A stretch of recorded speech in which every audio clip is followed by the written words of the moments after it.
Hola, Somos Isa, y Lu, psiquiatra, y psicóloga, pero sobre todo amigas, que saben lo que es estar de un lado y otro. del espacio terapéutico.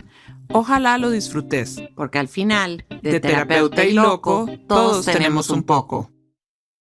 Hola, hola, buenas noches, bienvenidos a un episodio más de Terapeuta y Loco, todos tenemos un poco. Hoy estoy acá con Isa. ¿Cómo estás, Isa? Muy bien, Lu, ¿vos qué tal? Bien, por dicha, muy contenta de tener a la invitada que tenemos hoy, que además de ser una excelente profesional, es una muy buena amiga y alguien a quien las dos queremos mucho, así que va a ser un muy lindo episodio. Te dejo el honor de presentarla.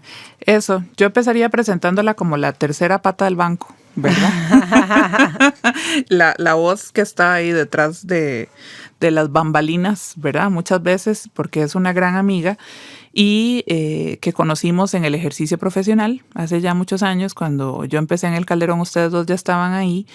Y para mí de verdad es un honor y un gustazo inmenso que hoy nos acompañe por acá la doctora Nadia Álvarez Rojas, médica psiquiatra, con 15 o más años de experiencia en la psiquiatría en el Hospital Calderón Guardia y también en su práctica privada, y que además de la gran amiga que hemos dicho, es una profesional muy entregada en su práctica y muy querida por sus pacientes. Eso es muy lindo de verlo siempre, de la gente que quiere mucho a la doctora Nadia. Pocas veces le dicen la doctora Álvarez. Sí. Esa es una característica como para hacerles una idea de lo cercana que puede ser con los pacientes, y que hoy tenemos por acá para hablar de un tema muy interesante que cada vez más está en discusión en distintos foros, y son los trastornos mentales de alto funcionamiento. Así que, querida Nadia, bienvenida. Muchísimas gracias. Encantadísima y con muchísimas ganas estaba de estar aquí otra vez las tres juntitas. Como para que no le falte en la oficina, ¿verdad? Porque nosotros compartimos oficina las tres.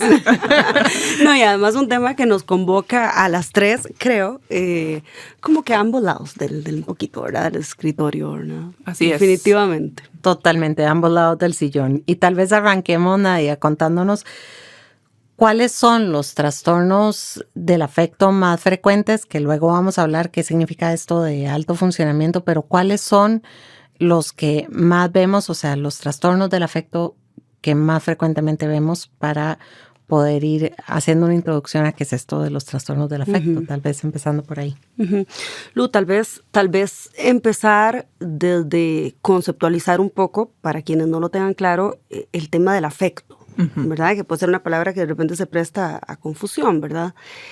El afecto o el humor en salud mental es este tono emocional interno que maneja cada uno de nosotros. Y es un tono emocional sostenido en el tiempo, que si nos pusiéramos a hablar de esto, hablaríamos de que tiene influencias genéticas, biológicas, en fin, ¿verdad? Pero básicamente es eso, es mi colorcito emocional que yo tengo adentro.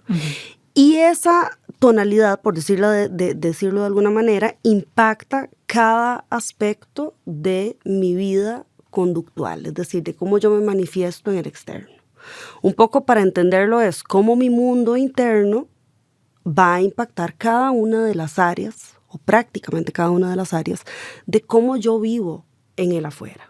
Cómo me relaciono con otros, cómo hago mi trabajo, cómo veo el mundo, si soy optimista, si no soy tan optimista.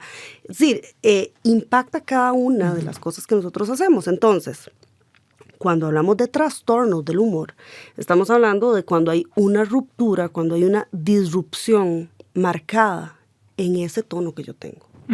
Que lógicamente puede cambiar a lo largo de la vida de acuerdo a cosas que van pasando, y que eso no significa que yo esté enferma. Pero cuando hablamos de trastornos, es decir, cuando estamos hablando de patología, de enfermedad, es cuando ese mundo interno mío, que tenía una emotividad, unas emociones, ¿verdad?, en un cierto rango, se ve atravesado y se ven limitados mis recursos para regularlo, para repararlo. Y entonces eso lógicamente va a tener una traducción en mi conducta, vamos de nuevo, en cómo yo veo el mundo, etcétera, etcétera. Todo esto para decir que, entonces, ustedes podrán adivinar que los trastornos más frecuentes, pues obviamente son la depresión, por supuesto, y los trastornos de ansiedad, ¿verdad? Esto, porcentualmente, hablamos de la depresión como una, pues como una epidemia realmente, sí, ¿verdad? De los trastornos ansiosos también son frecuentísimos en nuestras consultas y fuera de ellas, ¿verdad? Entonces yo diría que esos son los dos trastornos del humor o trastornos del afecto más frecuentes. Y esto que decías, de que más allá de la consulta nuestra, la depresión es una pandemia, ¿verdad? Nosotros la llamamos en la primera temporada la pandemia silenciosa, pues yo creo que ya no está tan calladita. Ya no está tan calladita porque no solo por dicha se habla cada vez más, sino que realmente está en todos lados, ¿verdad? El golpe que está teniendo esta condición en la conducta, en el desempeño, en la funcionalidad, por decirlo de esa forma, que a mí no me gusta mucho, pero bueno, en la vida cotidiana de propios y extraños, o sea, quienes la padecen y quienes no, es realmente apabullante. Absolutamente. Entonces, qué importante esta, digamos, como recapitulación que hiciste, que sí, de pronto de forma muy técnica, uno dice muy fácil los trastornos del afecto, pero para que la gente le quede claro de qué estamos hablando, por qué el afecto, ¿verdad? Como, no sé, ¿qué es esto? Me quiere mucho. Uno deja de querer a la gente, que sí pasa. Pero bueno, entonces pero sí. Ese es otro tema. Ese es para otro episodio. Si retomamos estos principales trastornos, que son la ansiedad y la depresión, ¿cómo podríamos caracterizarlos de forma general, digamos? ¿Qué es lo que pasa en estos trastornos? Ok, bueno, ellos, para empezar, algo importante, muchas veces vienen juntos, es decir, hay una altísima tasa de comorbilidad, así le llamamos cuando está la coexistencia de uno y el otro. Y cuando uno está acompañado del otro, pues hay mucho más impacto en la calidad de vida, negativo, quiero decir, en la calidad de vida, mucha más disfunción, ¿verdad? Que comparto con vos, que luego criticaremos un poquillo esa palabrita, pero bueno, hay mucho más impedimento, digamos, en el desempeño de las diferentes áreas de la vida de una persona. Entonces, ellos empecemos por que tienen muchos factores comunes, ¿verdad? O sea, factores de riesgo comunes que tienen que ver con vías químicas que se alteran y que pueden estar alteradas tanto genéticamente o que pueden ser vulnerables tanto genéticamente, pero que historias de trauma, historias de pobreza, historias de, ¿verdad? Van a ser factores que van a incidir en que se desarrollen ambos trastornos. Quiero decir que son muy cercanos, digamos, en su expresión y en sus digamos, en sus raíces químicas, ¿ok? Tanto es así que para ambos es mayor el impacto en mujeres, es mayor el impacto en países en vías de desarrollo, etc. Entonces, empecemos por ahí, ¿verdad? O sea, que son vías comunes de factores perniciosos, digamos, que nos afectan a todos. La depresión, bueno, ya ustedes han hablado de esto, pero cuando hablamos de depresión, básicamente lo que tenemos que entender es que este tono emocional se nos va para abajo. Entonces vamos a tener un ánimo triste o un ánimo bajo, pero es importantísimo que lo entendamos no solo como eso, sino también como la pérdida de interés, ¿verdad? Como un aplanamiento afectivo importante. Podemos también encontrar gente que se muestra muy irritable. Es decir, un poco no pensar que el deprimido es esta persona que llora y llora y llora y está triste y melancólico. Por supuesto que hay algo de esto, pero puede tener otras presentaciones. Y que además estos trastornos afectan, digamos, funciones más fisiológicas. Entonces, apetito, por lo tanto, peso, sueño, la cualidad psicomotora de las personas, es decir, su rapidez para pensar, para actuar, para hablar, puede estar afectada o enlentecida o más bien en un acelere importantísimo a pesar de estar deprimidos.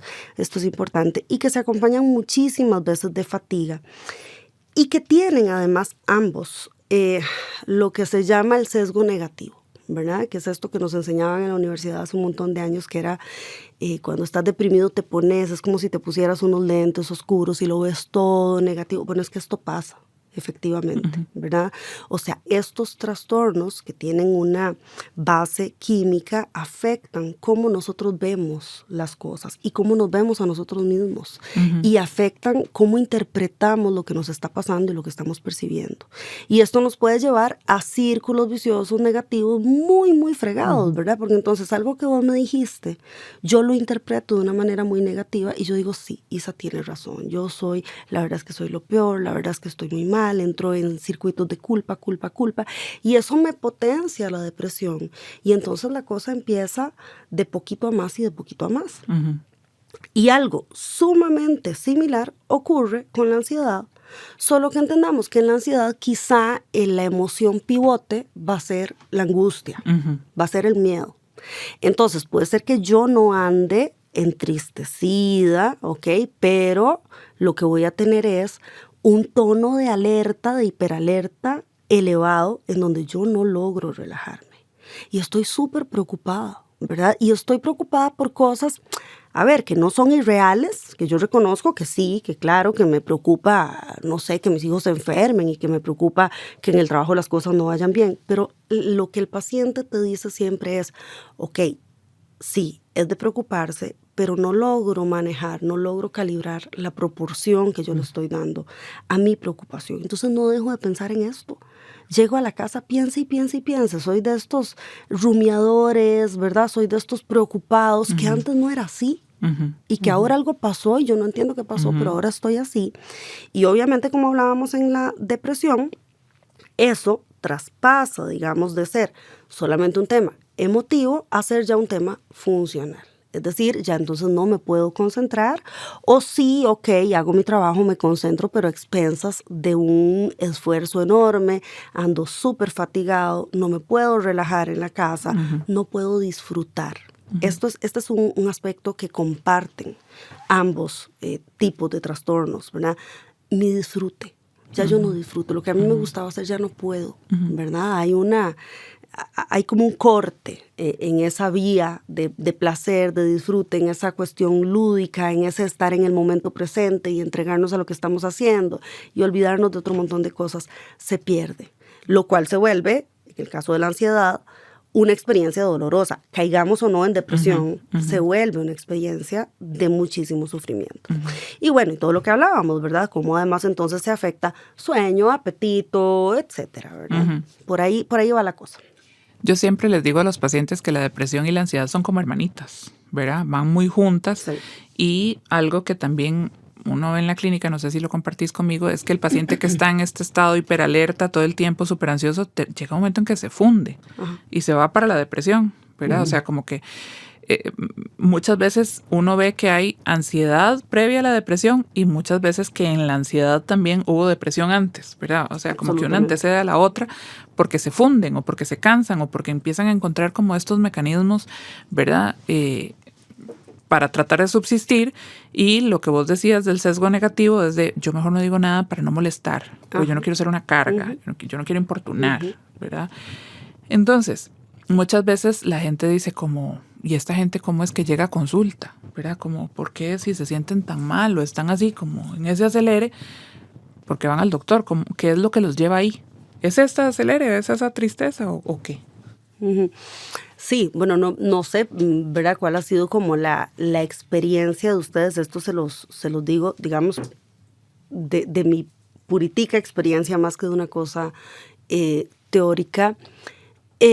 Muchísimas veces llegan porque esto que lograban estar sosteniendo ya no se sostiene más y entonces un día hacen un ataque de pánico, por ejemplo, por poner un ejemplo, y ese ataque de pánico dice, ok, ya, tengo que buscar ayuda. Y ahí yo siempre le digo a mis pacientes, claro, luego después de, ¿verdad? de un proceso, que cuando, por ejemplo, alguien con una ansiedad generalizada, una ansiedad ahí como de esta preocupada, que se logra sostener a duras penas en el tiempo, cuando el cuerpito decide, cuando el cerebrito decide pegar un grito, ¿verdad? Y hacer un ataque de pánico, yo de repente, tal vez esto puede sonar medio perverso, pero lo agradezco. ¿okay? Es un cuerpo comunicando algo. Desde luego que un fisiólogo nos diría, o sea, no, suave, aquí lo que está pasando es que, ¿verdad? Las vías están colapsando, está aumentando la intensidad, taca, taca, y entonces está pasando esto a nivel químico. Sí, claro, eso está pasando a nivel químico. Pero lo cierto es que es una señal de alarma. ¿Verdad? Es una señal de alarma que te dice, ok, aquí de verdad, no es cuento, aquí hay algo que no está bien. Igual. Y ya es hora de prestarle atención. Perdón, igual creo yo que cuando llega el momento en que la depresión te lleva, ok, ya no disfrutaste nada, no quiero ni levantarme en la mañana, ya no puedo, la energía no me da.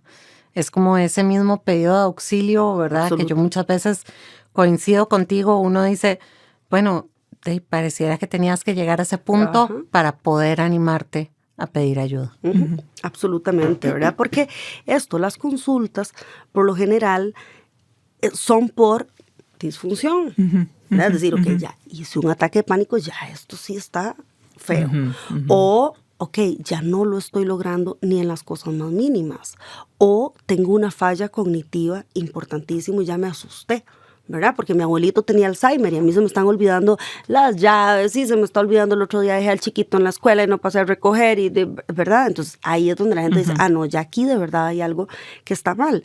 Pero el trabajo que hacemos cuando nos sentamos y empezamos a explorar es, no, esto tiene cola, esto viene de mucho tiempo atrás, meses, quizá años, en que se ha venido sosteniendo un estado, un estado de desbalance químico, realmente de estrés crónico sostenido y que llegó un momento donde hubo un quiebre. Y esta persona se quemó y es cuando llegó a consultar. Ok, hasta ahí estamos hablando de depresión y ansiedad como un general. Ahora, ¿qué es esto de la depresión o de la ansiedad o los trastornos del afecto de alto funcionamiento? Te lanzo la pregunta, que es el tema en cuestión. Esos que no consultan. Ok, vamos a ver, el concepto es lindísimo. Después les voy a contar por qué para mí ha sido, digamos, una sorpresa muy grata leer sobre esto. Es un concepto que todavía no es oficial desde el punto de vista de la literatura científica. Digamos que es un concepto que se está construyendo. ¿Okay? O sea, no es un diagnóstico clínico como tal todavía. Eso. O sea, no lo vamos a encontrar en los manuales diagnósticos oficiales. ¿Okay? Pero es producto de una observación que yo creo, y por lo menos todos los profesionales de salud mental con los que yo he hablado de esto, todos decimos, claro que lo hemos visto siempre, ¿verdad? Claro que es ponerle un nombre a algo que todos hemos tenido al frente como pacientes o no, ¿verdad? O en la vida, que son, vamos a tratar de definirlos. Hablábamos hace un rato de cómo en los trastornos del humor clásicos, por decirlo de alguna forma, lo que hay es, ok, cómo la afección de mi mundo interno afecta mi funcionamiento, entonces yo dejo de funcionar afuera. ¿Qué pasa en el alto funcionamiento? Yo tengo una afectación clarísima en mi mundo interno, pero afuera funciono divino. Hay una disonancia entre lo que yo padezco internamente y la persona que yo soy afuera. Entonces estamos hablando de este fulano o de esta fulana que los compañeros de trabajo te van a decir que no, ansioso, pero si este es el que es un vacilón en el trabajo, este es el que es un chingue, que pasa diciendo, ¿verdad? No, si fulanita es súper serena, súper controlada, súper adecuada, es más bien la persona a la que nosotros recurrimos siempre, ¿verdad? O fulanito, no, hombre, jamás, es súper deportista, ese se levanta a las 4 de la mañana, corre la maratón de, ¿verdad?, de no sé dónde. O sea, jamás la gente pensaría, porque son, para decirlo en términos muy ticos, los que llevan la procesión por dentro. ¿Verdad? No sé si por ahí queda. Qué bonito, porque es esta expresión justamente muy costarricense de llevar la procesión por dentro. Lo que vos decís, ¿verdad? Esta gente que de pronto tiene como una gran máscara y que para afuera se ven como una persona que está todo bien, o sea, que tendrá sus cosillas por ahí, pero que, como vos decís, es absolutamente funcional logra rendir en su trabajo, aparentemente logra rendir en la casa, en su familia, en sus relaciones interpersonales, no hay como mayor afección aparente. Y entonces pasan desapercibidos y lamentablemente uno ve en noticias, ¿verdad? Sobre todo cuando se trata de personas famosas que dicen, bueno, esta persona venía a trabajar y estaba aquí muerto de risa y de pronto toma una decisión, por ejemplo, como un suicidio. Ajá. ¿Qué le pasó? ¿Verdad? ¿Quién dice que estaba deprimido? Si estaba aquí ayer cantando, ¿verdad? Entonces, no quiero decir con esto que las personas con alto funcionamiento terminan en suicidio, no, pero son personas que no parecen porque no disfuncionan. Exacto. ¿Verdad? Entonces, si esto es el alto funcionamiento, y como vos decís, coincido, ¿verdad? Uno dice, claro, sí, yo lo puedo ver, ¿verdad? ¿Qué es lo que provoca esta disonancia? ¿Por qué no parecen? Y ojo, no solo no parecen, a veces funcionan más que el resto. Ajá. O sea, a veces son estos hiperlograntes, ¿verdad? Que habla la literatura gringa, ¿verdad? ¿Verdad? Que es de verdad esta gente que uno dice, wow, o sea, ¿cómo hacen? ¿Verdad? Es la estrellita en el trabajo, es el super marido, es, ¿verdad? La persona maravillosa en su familia extendida, es el buen amigo, o sea, ¿cómo hacen? Más bien, ojalá, ¿verdad? Ya quisiera uno ser así, ¿verdad? De grande. Entonces, a ver, son gente, y esto de nuevo es algo que está en desarrollo, ¿ok? Sí se han visto ciertas características de personalidad muy particulares, ¿verdad? En este grupo de personas. Por supuesto que van a tener los mismos factores de riesgo para ansiedad o para depresión que tienen los trastornos clásicos, ¿ok? Pero a nivel de la expresividad de estas cosas, ¿verdad? ¿Qué es lo que se ha visto? Que suelen tener rasgos de corte muy obsesivo, ¿ok? Suelen ser muy perfeccionistas. Entonces es gente que de una u otra forma ha logrado como normalizar esta experiencia interna. Y además probablemente estén mucho más enfocados en, digamos, los logros, ¿verdad? En validarse a través de los logros o en evaluarse a sí mismos y darse cuenta si están bien o mal en el afuera que en el adentro. Quiero decir con esto que hay una falla quizá para leer su emotividad, ¿verdad? ¿Cómo estoy por dentro? Eso, digamos, desde el punto de vista de la persona, ¿verdad? Porque también habría que ver cuáles son los factores de riesgo desde el punto de vista ambiental. Y una falla, creo yo, Nadia, perdón, también para verse como lo ven desde afuera, ¿verdad?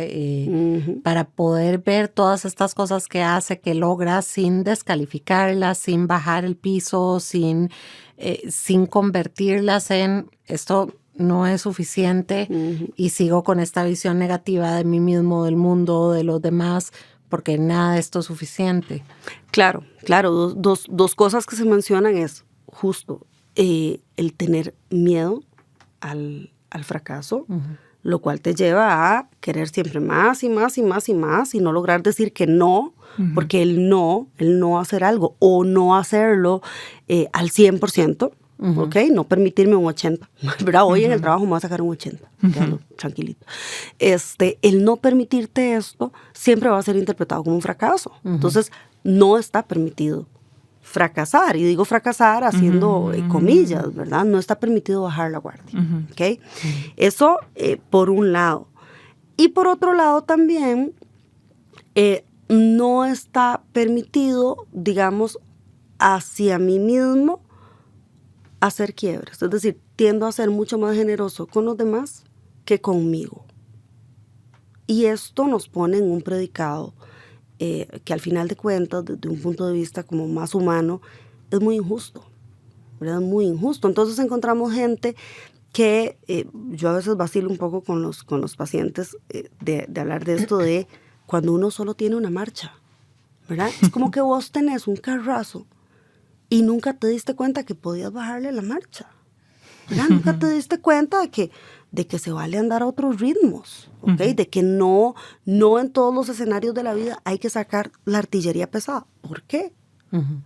Sí, una dificultad en términos prácticos para administrarse, pero que parte no solo de un tema operativo, parte, como vos lo señalabas, Lu, de una gran dificultad para leer mis necesidades internas y mis capacidades y entenderlas desde una perspectiva en donde no me estoy juzgando, sino simplemente estoy escuchando qué es lo que ocupo y qué es lo que puedo. Y muy importante, qué es lo que quiero y qué es lo que no quiero. Entonces, a ver, recapitulando, son personas que tienen mucha dificultad para volver el foco hacia adentro, para evaluarse, para estar revisando qué es lo que sienten. Son personas que no logran apreciar en la misma magnitud como los ven desde afuera, y son personas muy tendientes a un perfeccionismo, una autoexigencia, a un llevar esto, sí, el carro al máximo, ¿verdad? ¿Hay alguna otra característica que se nos quede por ahí, como de estas personas? Yo tal vez lo que agregaría es que ahí estaríamos pensando solo en, ok, son tus características o son tus falencias las que te convierten en una persona así. Es que tenemos que pensar también en el afuera. El afuera es fregadísimo, ¿verdad? Porque ¿qué pasa con el afuera? Primero que está súper normalizado ahora el vivir trabajando y trabajando y trabajando, y este cuento de la milla extra que a mí, ¿verdad?, me mueve las tripas desde lo más profundo, ¿verdad? Porque este cuento de la milla extra, ¿verdad?, al final te pone en una postura en donde, no, mira, no es suficiente nunca. ¿Verdad? Y así con sonrisita, no es suficiente, ok, vamos a dar más, ¿verdad? Y esto que está pasando ahora, además a raíz de pandemia y de cambios que han habido, que todos lo hemos escuchado, mira, vamos a reducir ¿cómo se llama? En el trabajo, vamos a hacer una reducción de personal, entonces chicas, pónganse la camiseta porque vamos a tener que, ¿verdad?, vamos a tener que apechugar con este trabajo que suave, ¿qué me estás diciendo? Entonces, que es normal vivir quemado, que es normal vivir explotado, eso es lo que me estás diciendo. No, mira, es que el salario es muy bueno, no, mira, es que la estabilidad, ahora que la cosa está tan fea, sí, claro, esos son temas a tener en cuenta, pero lo que me estás diciendo es que te están explotando. Claro. Y que te lo están pintando muy bonito, además, ¿verdad? Por un lado. Entonces, es gente que recibe muchísimo reforzamiento, ¿verdad? Los jefes los adoran, ¿verdad? Entonces mi jefe me adora, entonces me da más trabajo o me pone los casos más difíciles, ¿verdad? Porque yo soy súper, ¿verdad? Y claro, a ver, desde nuestro narcisismo, y narcisismo bien entendido, quiero decir saludable, por supuesto que chiva que me digan que yo qué bueno soy, que yo qué gato que soy para resolver tal cosa, que tal caso no, mejor, tal cosa mejor, vamos, se la preguntamos a fulanito, que es el que se la sabe todas, se siente bonito, ¿ok? El tema, la pregunta del millón es, ¿a qué precio? ¿A qué precio? ¿Verdad? Y entonces, ¿cómo el ambiente nos empieza a reforzar esto? Y por otro lado, hay una idealización muy marcada de cómo esta presión interna, cómo este estrés, digamos, es un motor para que yo logre cosas, ¿verdad? Entonces, por ejemplo, a mí me pasa mucho con estudiantes de medicina, ¿verdad?, que tienen este discurso de es que hay que palmarla. Es que hay que palmarla, nos pegamos esta palmada para no sé qué, y, ¿verdad? Y te lo dicen con un goce realmente, ¿verdad? Así como, es que nosotros somos wow, ¿verdad? Y uno piensa, no sé, ¿verdad? No tiene consecuencias. No sé, ¿verdad? No sé si idealizar tanto una cosa que no es saludable, a la larga, ¿verdad? O sea, no es el mejor de los negocios. Pero esto es algo que está súper, súper, súper colocado en ese grupo a lo largo de generaciones, y así va a seguir probablemente, claro, ¿verdad? Yo recuerdo un jefe que compartimos los tres que una vez me dijo, si usted demuestra que puede dar más, le van a pedir más. Entonces usted decide. Si quiere dar más, se le va a seguir pidiendo más. Y es como esa normalización que vos decís, ¿verdad? De repente, ok, si yo veo que usted puede y no se queja, tenga. Porque claro, puede, dele. No pienso en las consecuencias, no pienso en la salud, no pienso en nada más que apañe. Claro. Y además es una cosa muy altruista, ¿verdad? Por ejemplo, cuando trabajas con gente, es muy chiva poder ayudar a las personas, es muy chiva poder estar ahí para atender. La tirada es que, bueno, que tenés que hacer balances entre, sí, qué satisfactorio es esto, pero hasta dónde yo me estoy exponiendo, ¿verdad? Y muchas veces no hemos estado educados para prestarle atención a esto. Hace poco, haciendo un paréntesis, escuchaba a este señor, a Gabor Maté, ¿verdad? Que hablaba mucho del mito de la normalidad. Y entonces hablaba de cómo, a ver, está el trauma grande, que te marca muchísimo, por supuesto, ¿verdad? Historias de violencia, historias de papás agresivos, todo. Pero también está el trauma, entre comillas, más chiquitito, ¿verdad? En MR se habla del trauma con T mayúscula y con T exacto. minúscula. Ajá. Exacto, así tal cual, ¿verdad? Entonces, como el asunto de la T minúscula de repente viene de discursos de papás, buena nota, bien intencionados, donde te refuerzan constantemente la parte operativa.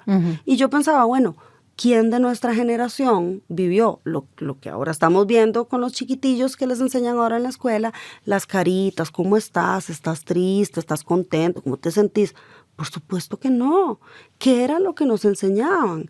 Di que qué chiva que ya estás aprendiendo las letritas, que qué chiva que te sacaste un 100, que qué en chiva. el mejor de los casos. Y que qué chiva que no lloraste y que no expresaste y que no manipule diciendo mucho cómo se siente. Y que la ¿verdad? maestra no se queja y que me dice que sos el calladito de la clase. O discursos como, la escuela es tu trabajo.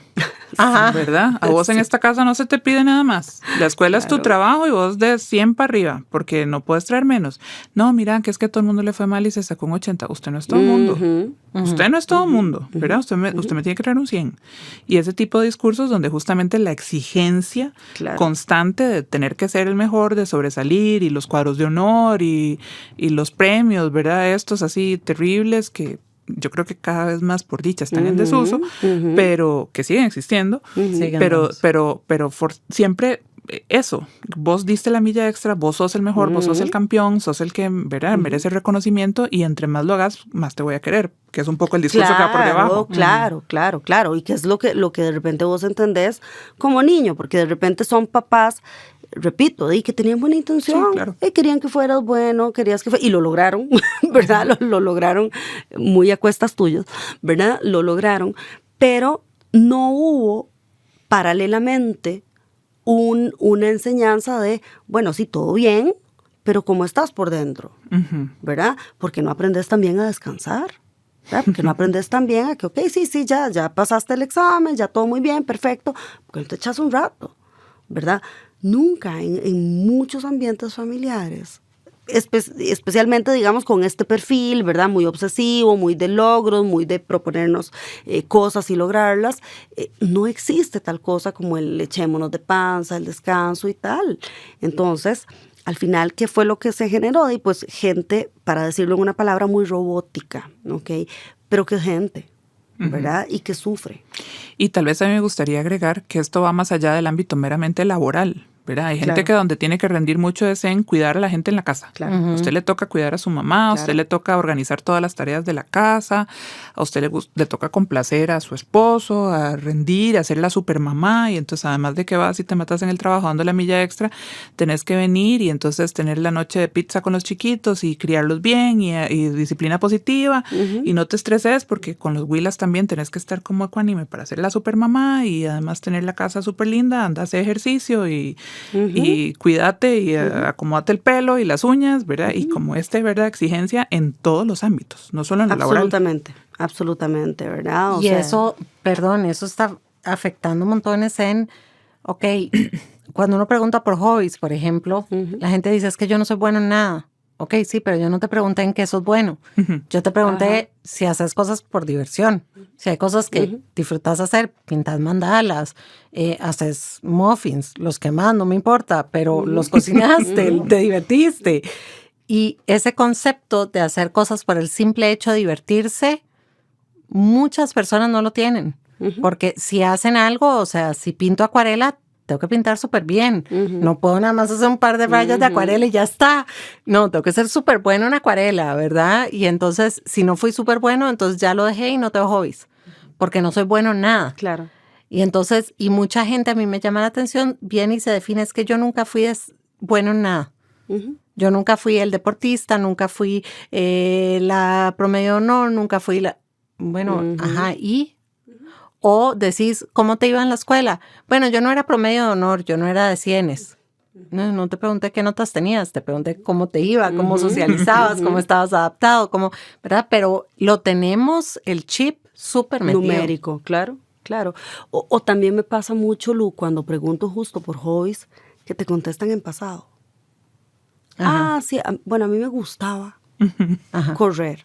A mí me gustaba, claro, porque la experiencia de la vida adulta se va convirtiendo en ir poniendo cada vez más deberes e ir desplazando cada vez más esos espacios de placer, y de placer que tiene que ver con hobbies o con simple y sencillamente tener un rato para no hacer nada. Entonces, cuando vas tomando, lo primero que tomamos, ¿verdad? Que es la ficha de identificación, ¿verdad? ¿Cómo te llamas? ¿Dónde vivís? ¿Verdad? Es esto. Sí, no, bueno, mira, tengo estudio tal cosa, no sé cuánto, tarara, y hobbies, no me queda tiempo, ¿verdad? O desde que soy mamá ya los hobbies desaparecieron. O desde que mis papás se enfermaron y me estoy haciendo cargo de ellos, chao. Y en esto que decías ahora, ¿verdad? De cómo el afuera refuerza todo el tiempo, no solo tus papás que te enseñaron a ser así, sino que también tus ratos de esparcimiento o tus hobbies van en esa misma dirección en el mundo en el que vivimos, y aquí nos podemos poner un poco sociopolíticas tal vez a criticar, pero de pronto es muy válido que vos tengas como objetivo para distraerte, para vacacionar, para relajarte, ir al hotel todo incluido, 5 estrellas, donde te tienen la vida resuelta y que te comas todo y tal, pero en realidad no es un disfrute por el disfrute, sino por cumplir esto.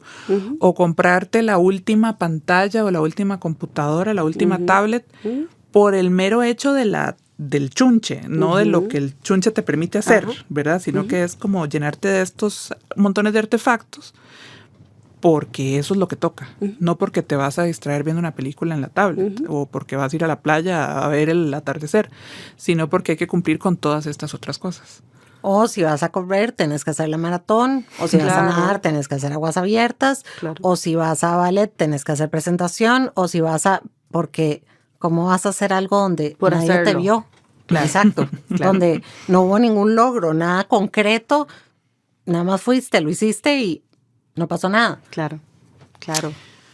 Ahora, en toda esta lógica, ¿verdad? Donde hay como toda esta competitividad, toda esta autoexigencia, toda esta incapacidad como de frenar y decir, bueno, me voy a tirar panza arriba, me voy a distender, no me voy a preocupar por ser el mejor. ¿Cómo logran estas personas con esta incapacidad llegar a consulta?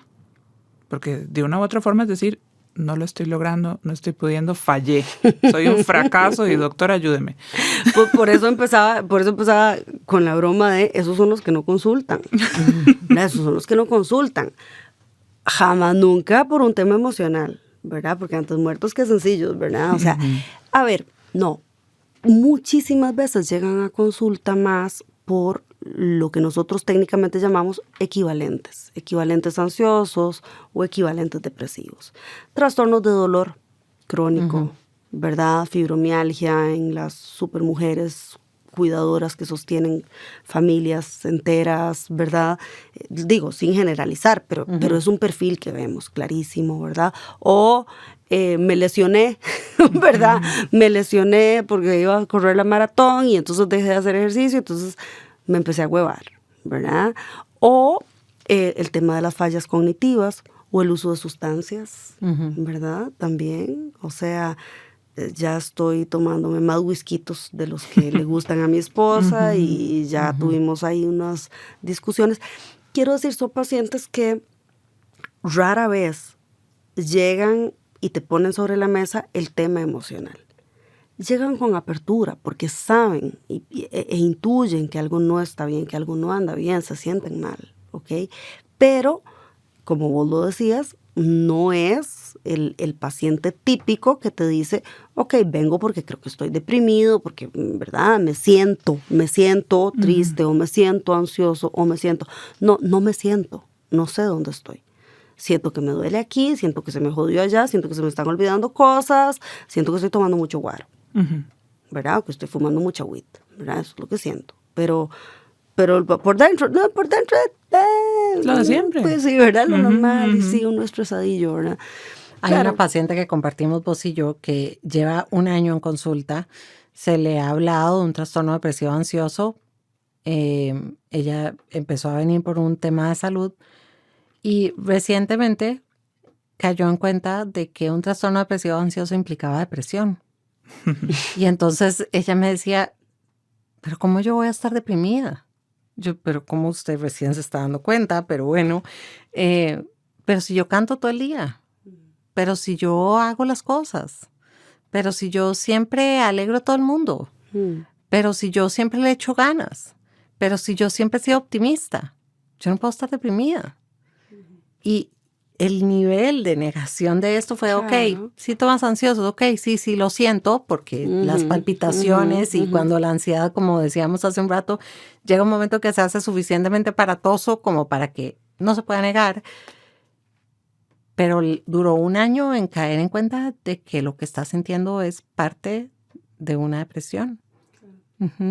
Porque sí, es una persona que nunca en su vida ha parado, que nunca ha tenido permiso para parar y es impresionante cómo puede llegar a ese nivel, ¿verdad? De decir, ok, no, ni siquiera puedo concebirlo que esto pueda pasarme a mí.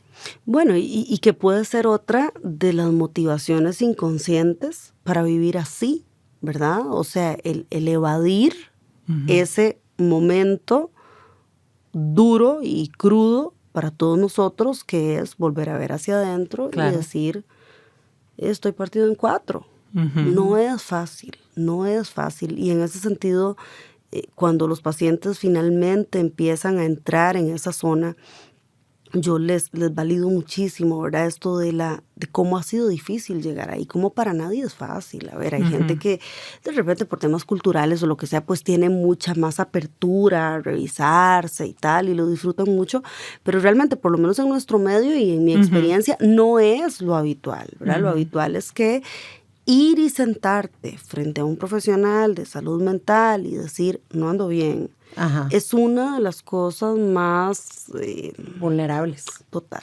¿verdad? O sea, es uno de los retos. Y si estás acostumbrado a verte como un triunfador, y de verdad lo digo sin ningún tipo de... O la persona que siempre puede. Eso, o sea, sin ningún tipo de sarcasmo, desde lo narcisista, ni mucho menos. O sea, me percibo como esta persona fuerte, que efectivamente lo son, ¿verdad? Y que mucha de nuestra labor es enseñarles que es que estar deprimido no tiene nada que ver con ser fuerte o ser débil. Es una enfermedad, ¿ok? O sea, si sos hipertenso, en ningún momento te pones a cuestionarte en qué fallé. O sea, es lo que hay. Qué importante eso que decís, porque cuando uno se deprime, y lo digo desde mi experiencia propia, entender que estar deprimido no modifica tu valía como persona, ¿verdad? Que muchas veces creemos que nuestro valor como personas tiene que ver con que todo esté bien, todo. ¿verdad? Desde la punta del pelo hasta la última neurona, ¿verdad? Todo. Y que de pronto deprimirte puede hacer que seas menos valioso, seas menos importante o seas material de desecho, ¿verdad? Eso es una vivencia, digamos, desde los que hemos tenido trastornos del afecto, que es muy dura de hacer esa interiorización de decir, ok, suave. Ya, me deprimí, me fui de bruces, pero aquí estoy, sigo siendo yo, ¿verdad? Y puedo seguir siendo la profesional exitosa, la amiga, la esposa, la mamá, pero me deprimí y ya me quebré, como decís vos, en 4, en 20 o en 1000 pedacitos, ¿verdad? Y ahora tengo que ver cómo armo esto, pero eso no disminuye mi valor. Absolutamente, ni es una falla, es una falla, no es que se me cayó el sistema. O sea, tal vez un poquito, pero... Un poquito. Creo que algo que me gustaría dejar claro y reforzar es el hecho de si a uno como profesional de la salud le cuesta, en el momento en que está del otro lado, decir, ay, sí, ¿verdad? Esto no es que no sea fuerte, es que ya no pude más. Es que nada más esta cuestión ya me pasó por encima, ok. No estoy bien y estamos en esto. Y nos cuesta, y nos ha costado en el momento en que hemos estado cada una, digo, Nadia lo decía al inicio, ¿verdad? Sabemos que hemos estado del otro lado también. Uno puede entender totalmente Sí. Que a una persona que nunca ha tenido un entrenamiento emocional, que nunca le han hablado de emociones, que nunca le han enseñado a validar una emoción, que le han reforzado toda la vida lo que significa ser fuerte y lo que es, ¿verdad? De que cueste 7 veces más. Claro. Y en estos pacientes, a mí me pasa, no sé, Nadia, supongo que a vos también, cuando uno como médica les ofrece una incapacidad, por ejemplo. No, ¿cómo voy a parar ¿verdad? De trabajar? Yo tengo que seguir, yo no puedo parar porque es que hay 20 informes que hacer o qué va a decir mi jefe o no, yo esto que tengo, yo puedo trabajar, yo tengo que seguir. Yo siempre les hago la broma y les digo, bueno, ¿y si hubieras tenido un infarto? ¿Qué haces? Si se te quebró la pata, ¿qué vas a hacer? No sé, chao los informes y chao tu jefe. O sea, tenés que hacer un reposo y parar. Lo mismo con una depresión de estas que a veces van a todo tropel, ¿verdad? Estas personas que, por ejemplo, llegan a la casa, no apagan la compu y a las 2 de la mañana están contestando correos y que durmiendo chiquitos y haciendo tareas y ordenando la casa. Y uno le dice, no, suave, tenés que parar. Y la respuesta habitual suele ser, no puedo. Total.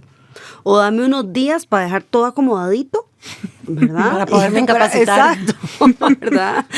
Sí, y pensás, wow, o sea, eso no es otra cosa más que una manifestación de cómo vivís por dentro, ¿verdad? De cómo no te tomas un tiempo para vos. No, a menos que estés enfermo, es eso, ¿verdad? Es como tener una sola marcha y parar, solo darse ese permiso, solo si estás enfermo. Que es de nuevo otro de los sesgos educacionales, ¿verdad? Enfermo físicamente. Enfermo físicamente, claro, ¿verdad? Y de gravedad. Porque también está esta cosa que se, ¿verdad?, ensalza de yo nunca me he incapacitado en la vida. Y uno dice, bueno, no te van a dar una medalla cuando te pensiones, pero bueno, qué dicha, que tu salud ha estado bien. Pero no es desde ahí, sino desde que yo, aunque me esté muriendo con calentura, vengo así a lo Michael Jordan a hacer el último partido y a ganarme. A trabajar, claro. Sí.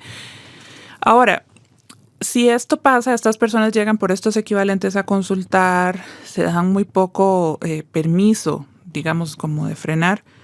¿Existe algún tipo de estrategia de terapia como para entrarles, como para quebrar un poquito eso? O que las personas puedan decir, bueno, voy a ver si me aliviano. ¿Cómo puedo hacer para quitarme esto? A ver, por lo menos mi experiencia ha sido que la reflexión, ¿verdad?, sobre estos estilos y sobre la necesidad de escucharse y la necesidad de bajarle un toque y porque les decía antes, de la generosidad con uno mismo, por ahí resuena, ¿verdad? Por ahí resuena. Plantear de primera entrada, este es tu diagnóstico, te vas a tomar esta carajada 3 veces al día, generalmente, ¿verdad? Hay como mucha resistencia. Ahora, la gente va entendiendo, ¿ok? Y yo creo que esto, por eso hace un rato les decía de qué es lo que me encanta de este concepto. Una de las cosas que me ha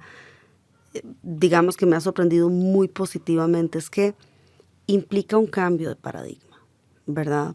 Desde el punto de vista de salud mental. Siempre se nos ha criticado, y nosotras mismas hemos sido muy críticas de esto de la funcionalidad. ¿Cómo es el asunto de la funcionalidad? O sea, entonces alguien llega a mi consultorio porque no funciona en el trabajo, como si fuera un taller de enderezado y pintura, ¿verdad? Yo lo arreglo y papillo, vaya funcione, ¿verdad? Vaya funcione, porque ese es nuestro parámetro de si usted está bien o mal, ¿ok? Es fregado, es complejo este concepto. Ahora, uno lo entiende desde el punto de vista de ocupamos tener un parámetro, ¿verdad?, de cómo estás, ¿verdad?, de cómo estás funcionando. Necesitamos tener una traducción conductual de cómo andas por dentro para entenderlo y bueno, ¿verdad?, porque no podemos tampoco ponernos a medicar o a tratar gente así, simplemente, ¿verdad?, a lo estratosférico, ¿verdad? O sea, tenemos que agarrarnos de algo, quiero decir, y nos agarramos de la funcionalidad. Tradicionalmente, la psicología y la psiquiatría nos hemos agarrado de eso. Es lo que hay. Acá pareciera ser que hacia donde se está dirigiendo la cosa es no, es que esta persona sí funciona. Ya no es mi observación como clínica, ¿verdad?, de si estás bien o estás mal. Es tu discurso. Es vos empezar a entender, vos empezar a escucharte cómo estás por dentro, ¿verdad?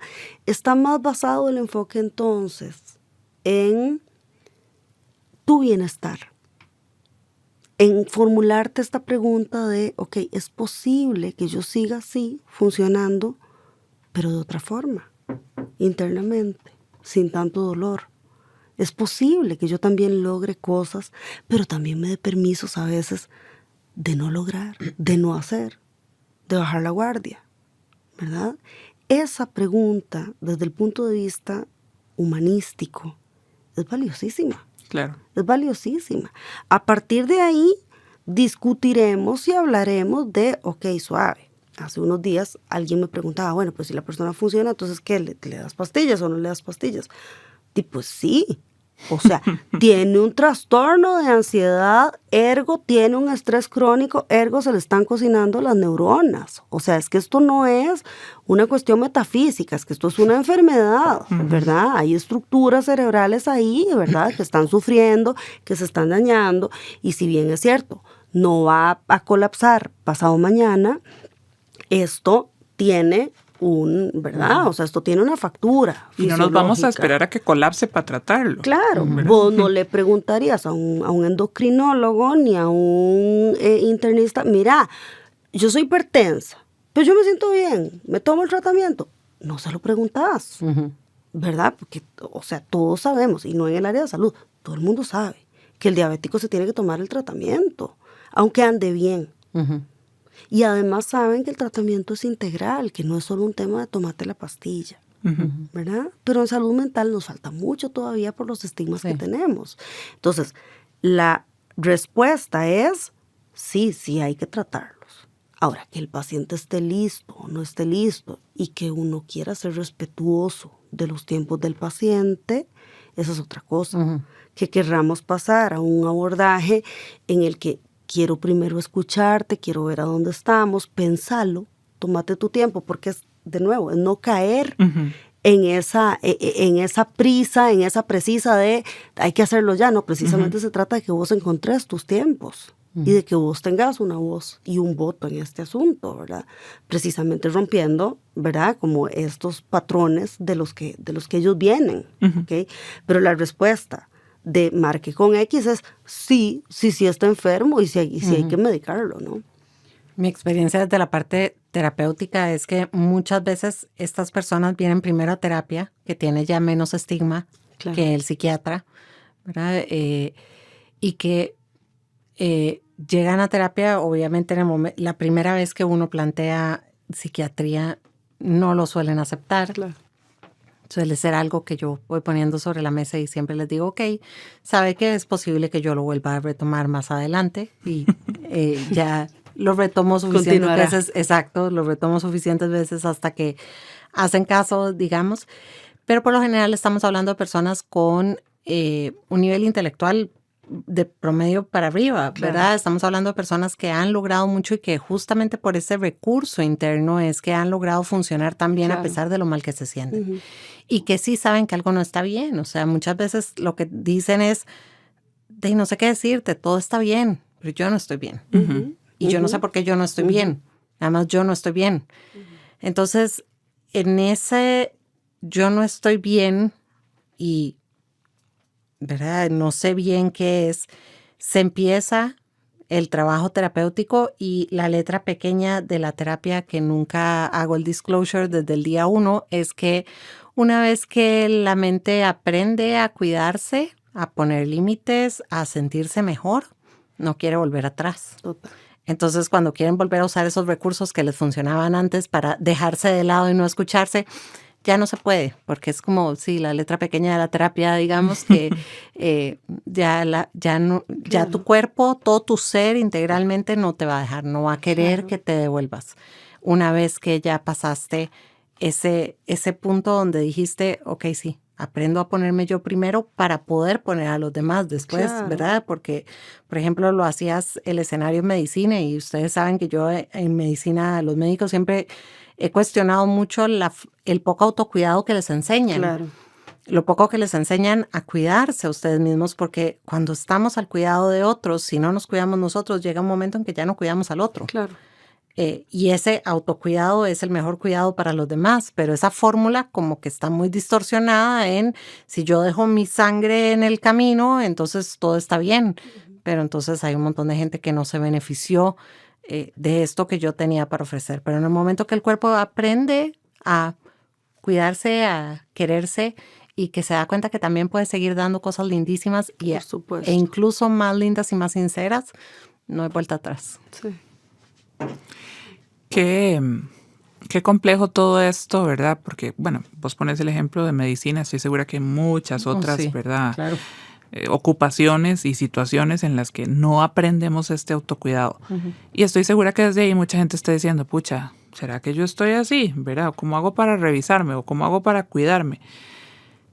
¿Qué les dirías vos? ¿Cómo aprender a escucharse uno? Porque sí, ya nos pasamos la etapa de la escuela donde el monstruo de colores, digamos, deja de ser un recurso. Que igual lo seguimos usando con adultos, digamos. Sí, a mí me hace mucha gracia porque en la oficina de nosotros tres está el monstruo de colores dentro de otros libros que son de literatura en teoría infantil. Y entonces hay pacientes que entran y me dicen, ¿usted ve niños? Y yo, no. No, pero vieras que te puede ayudar, ¿verdad? O sea, como que hay frasquitos donde vos puedes acomodar cada color y cada color es una emoción y es como, ¿verdad? Una sorpresa de pronto. Entonces, ¿cómo hacer? ¿Verdad? Aparte de irse a comprar el monstruo de colores, ¿qué otras cosas podríamos hacer en la cotidianidad para aprender a sintonizarnos, a oírnos, a prestarnos atención, a tener más compasión y evitar llegar a esta depresión de alto funcionamiento, que no es nada positivo, ¿verdad? No es como que dicha que estás deprimido y funcionas, como vos decías. ¿Cómo hacer para cuidarnos? Bueno, yo siempre les digo a los pacientes ejercicio, pero sin obsesivizarlo, ¿verdad? Yo soy una fan así, ¿verdad? Número 1 del ejercicio. Doy fe, una campeona. Pero conozco también el otro lado, ¿verdad? Conozco también el otro lado, que es cuando encontrás algo que te da tanto bienestar, lo metes dentro de tu esquema obsesivo y entonces hay que ir 5 veces a la semana, ¿verdad? Entonces como el ejercicio desde la perspectiva de no se joda. O sea, cómprese unas tenisitas, póngase los audífonos, oiga su musiquita y vaya fresco a caminar un rato, cuando pueda, cuando haya sol, ¿verdad? O sea, pero el ejercicio físico está demostradísimo, igual que ciertos cambios dietéticos, ¿verdad? De nuevo, no desde la perspectiva de que es que tengo que bajar tantos kilos, que es que tengo que verme, no, desde el tema de voy a chinearme, ¿verdad? Esas dos cosas esenciales. Y la otra cosa fundamental es integrar el placer. Integrar el placer y los vínculos en la vida cotidiana, ¿verdad? Eso es fundamental.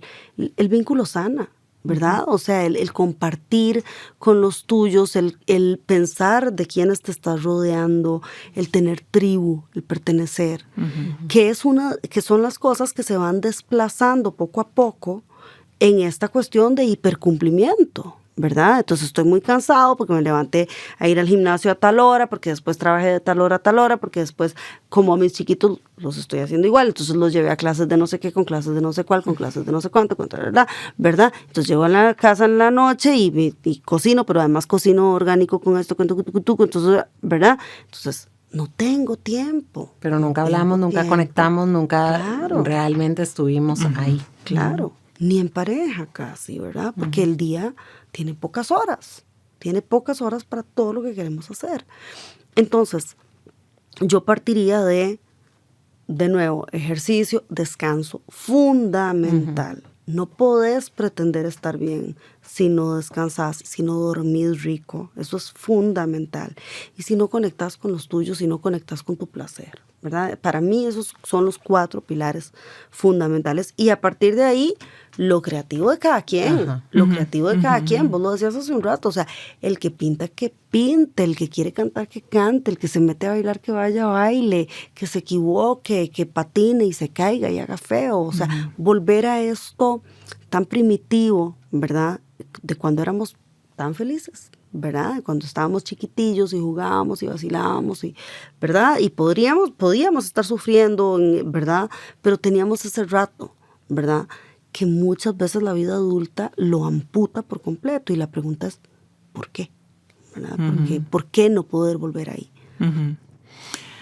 Bueno, qué chiva. Yo digo que chiva porque me llena de ilusión. Yo la imagen que siempre tengo en la cabeza es recuperar el espacio, y es un ejercicio personal, de ver para el ciprés, ¿verdad? Yo digo a ratos, me voy a sentar aquí a ver para el ciprés, que de nuevo también es una expresión muy coloquial, ¿verdad? Pero esa no hacer nada. Me voy a escuchar mi tren de pensamientos, por dónde anda, dónde estoy, ¿verdad? Y eso es tan sencillo y a la vez tan complicado en un mundo donde te azotan los mensajes del WhatsApp, donde tenés que ir en el carro para no sé a dónde y llegar a la reunión de no sé qué y contestar los correos de no sé cuánto y atender la reunión, bla, bla, bla. Es muy difícil hacer ese freno. Y si ese ver para el ciprés de pronto es teniendo a tu lado a una persona que querés, conectando con esta persona y pudiendo eso, poner a quemar los muffins, ¿verdad? Y qué chiva, ¿verdad? qué ganas de que eso se pueda hacer. Y nada, o sea, es como muy esperanzador por un lado el cambio de paradigma, ¿verdad? Que señalabas. Y por otro lado, la posibilidad de que los seres humanos recuperemos esto, ¿verdad? Y yo quisiera hacer la aclaración de que esto no significa que entonces ahora no queremos que la gente funcione, que tenga éxito o que haga un montón de cosas bien, ¿verdad? Vos misma lo dijiste, que con el ejercicio, digo, yo sé que vos has hecho carreras, competencias, aguas abiertas, porque te gusta y lo disfrutás, pero que podamos combinar las dos cosas, que podamos combinar el sí funcionar bien en todas las cosas que yo quiero, me gusta, me interesa o que tengo que hacer, y funcionar lo mejor que podamos, teniendo claro que los seres humanos lo mejor que podemos no siempre es el 100%, que cuando estamos en un duelo, cuando estamos tristes, cuando no dormimos bien, no vamos a funcionar igual, y entonces que si lo mejor que yo puedo dar ese día es el 80, me dé permiso de dar ese 80 y sepa que sí hice lo mejor que podía, pero lo mejor que podía hoy era un 80.